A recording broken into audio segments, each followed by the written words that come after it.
Assalamualaikum warahmatullahi wabarakatuh. Perkenalkan, nama saya Cynthia Fitriani dari Fakultas Ekonomi Program Studi Manajemen dari kelas reguler B dengan NIM 34022100065. Nah, di sini saya akan melanjutkan dari yang kemarin, yaitu tinggal yang PI. PI itu Profitability Index. Metode ini menghitung perbandingan antara nilai arus kas bersih yang akan datang dengan nilai investasi yang sekarang.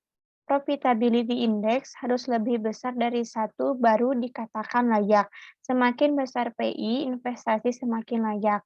Nah, di sini sudah ada tabelnya, caranya sama dengan yang kemarin, tinggal kita kopikan saja. Nah, di sini kita mengisi Profitability Index, yaitu rumusnya sama dengan total present value dibagi nilai investment, ini. Nah, untuk yang mesin B juga sama, total present value dibagi nilai investasi yang ini. Nah, ini sama-sama 1, kita pilih yang paling besar, yaitu yang mesin A, 1,71. Nah, selanjutnya yaitu BEP. Nah, untuk BEP analisis merupakan sarana untuk mengetahui pada jumlah produksi berapa total revenue sama dengan total cost. Nah, di sini ada contohnya, perusahaan XYZ telah memproduksi minuman sebanyak 20.000 pieces dengan harga jual 250 per unit dan biaya tetap sebesar 2 juta dan biaya variabel, mohon maaf ini biaya variabel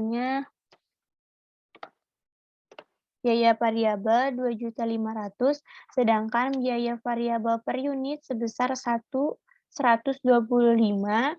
Berapa jumlah unit yang diproduksi yang menggambarkan perusahaan tidak mengalami kerugian dan tidak mengalami keuntungan. Nah, di sini sudah terisi, kita tinggal mengisi total penjualan, yaitu sama dengan jumlah produk dikali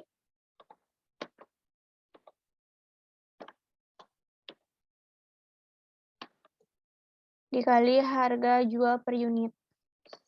Nah, maka menghasilkan 5 juta. Nah, untuk BEP dalam unit yaitu rumusnya sama dengan biaya tetap dibagi dalam kurung harga jual per unit dikurangi biaya variabel per unit. Nah, maka menghasilkan 16.000.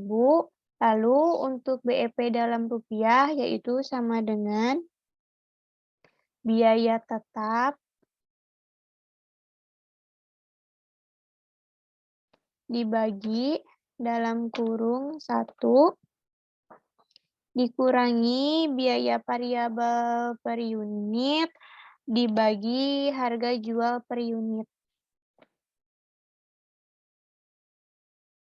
Lalu kurung tutup, Nah, artinya perusahaan tidak mengalami untung dan tidak mengalami kerugian pada saat jumlah unit yang dihasilkan ketika mencapai 16.000 unit yang ini.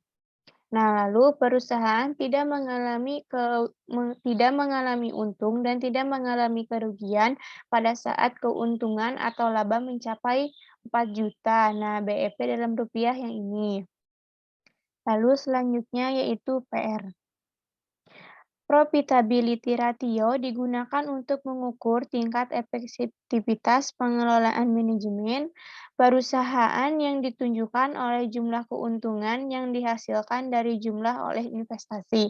Di antaranya yaitu ada profit margin atau PM, yaitu ada earning power atau EP, yaitu yang ketiga return of investment, ini ROI. Nah, di sini saya akan mencontohkan 3 saja. Untuk yang PRPM, PT Nisrina Sidkin Alia mempunyai data sebagai berikut. NOI tahun 2011 sebesar 4 juta, NS tahun 2011 sebesar 24 juta. Nah, di sini mengisi yaitu rumusnya sama dengan dalam kurung NOI dibagi NS dikali 100%. Nah, maka menghasilkan 16,7% untuk yang PRPM. Lalu selanjutnya yaitu PREP. PD-WAPA mempunyai data sebagai berikut: NOI tahun 2011 sebesar 4 juta, TA tahun 2011 sebesar 15 juta.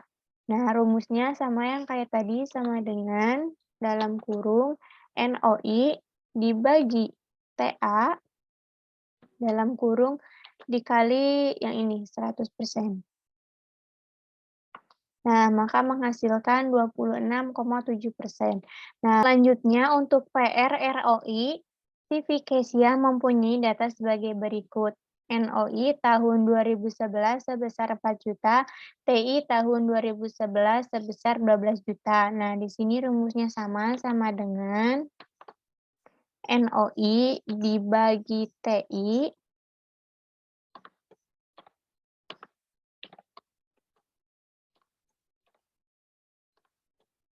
lalu dikali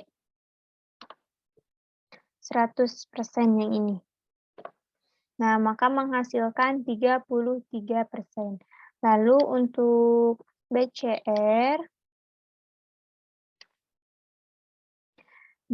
itu benefit cost ratio, merupakan suatu analisa pemilihan proyek yang bisa dilakukan karena mudah, yaitu perbandingan antara benefit dengan cost. Nah, di sini suatu proyek pengairan mempunyai investasi pada awal tahun pertama adalah 1 miliar. Ditentukan bunga bank sebesar 5%, depresiasi selama 30 tahun dengan nilai residu 10% dan biaya operasional (BO) sebesar 20 juta. Keuntungan proyek pengairan tersebut sebesar 126 juta per bulan. Nah, di sini inisial investment-nya 1 miliar, rate-nya 5%, nilai residu 10%, depresiasi 30 tahun, biaya operasional 20 juta, benefit per tahunnya 126 juta. Di sini kita tinggal mengisi yang total biaya, yaitu rumusnya sama dengan dalam kurung initial investment dikali rate